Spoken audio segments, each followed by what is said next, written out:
Hello, welcome to part 5. Hello, welcome to part 5 of the audio tape.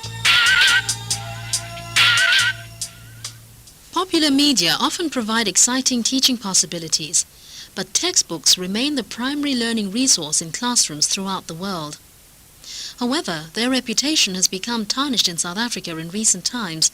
They are often regarded as boring, didactic and unrelated to life, or even associated with apartheid education.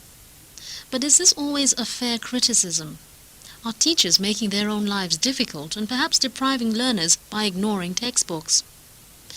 We talked to two researchers, Sharman Wickham and Ruth Versfeld, who had recently done research on the use teachers make of textbooks in the classroom and asked them what they had found. First of all, many of the schools that we were in, not all learners had access to a textbook, and some were simply listening to what was being read, and they weren't able to follow in a copy in front of them.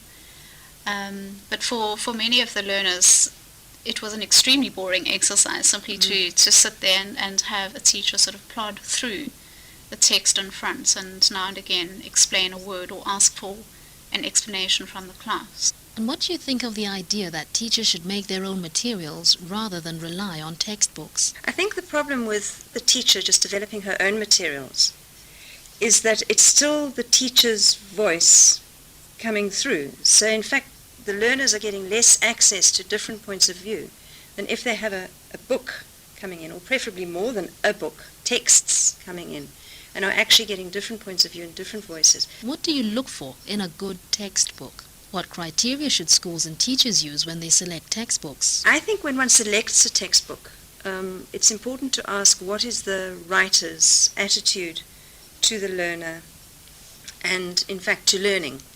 If the textbook comes across as this is the truth, and that's how the knowledge is presented in the book, obviously you're not going to get critical thinking.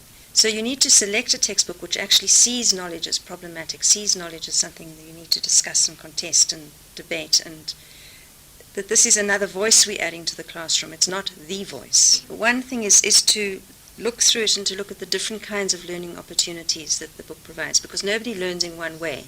So if it's all about reading and answering questions, that's only one way of learning. But are there other things that the learners can do in this book? Is there some interactive group work? Is there some critical discussion? Are there different kinds of things happening in the book? The other thing is it the right level? Will my learners be able to do this? Is it too easy, too difficult? And within the right level, is there a range so that your quicker learners can get on with something and there's still something that everybody can do, the slower ones as well? Is it a book that's interesting to look at? Or is it just another boring textbook? I think looks really are important. And then does the book do what it says it's going to do? This thing of brushing up books so that they fit OBE and so on. If it says by the end of this unit learners will be able to, and then they list a whole lot of skills and knowledge that the learners should have, does that chapter actually do it? You have to be quite careful because they don't always. Sometimes books claim they can do what they don't do.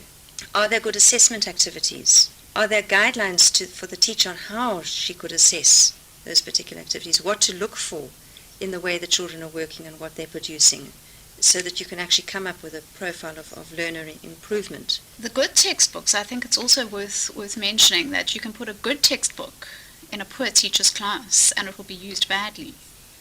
I think that is something that we did see a number of times in our project. Good textbooks, well used, can actually close the gaps between what we've called common practice, or things which teachers do when they're not prepared and not feeling on top of things.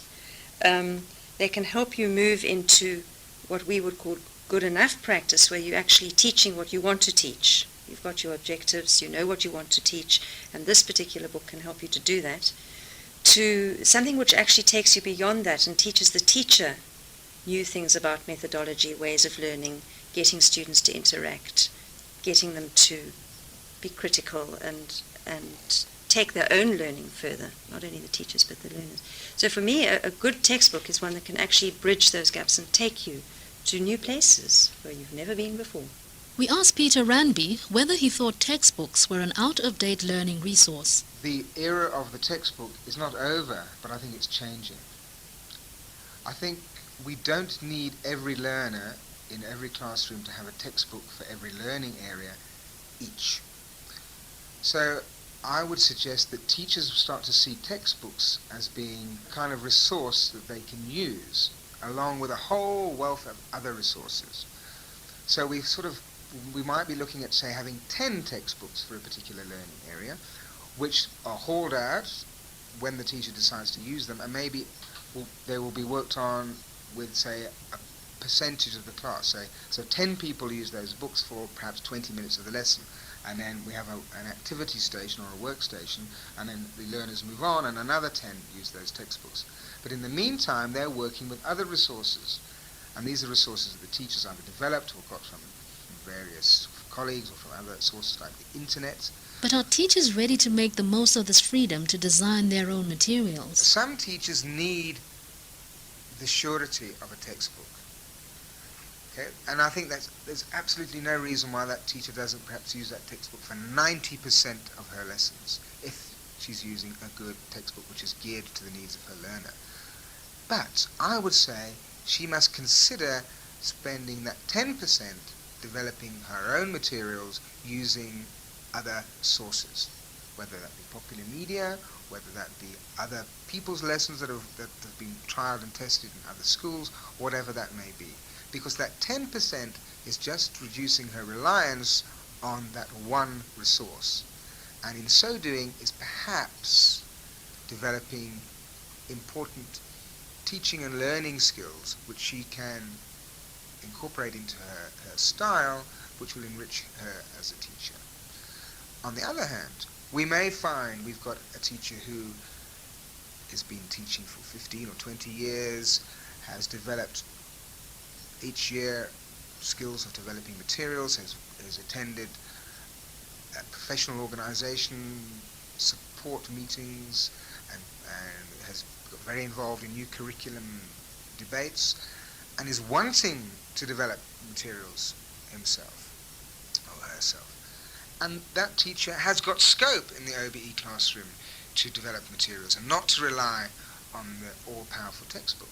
But if that textbook is there and available, he or she will use it when they choose to.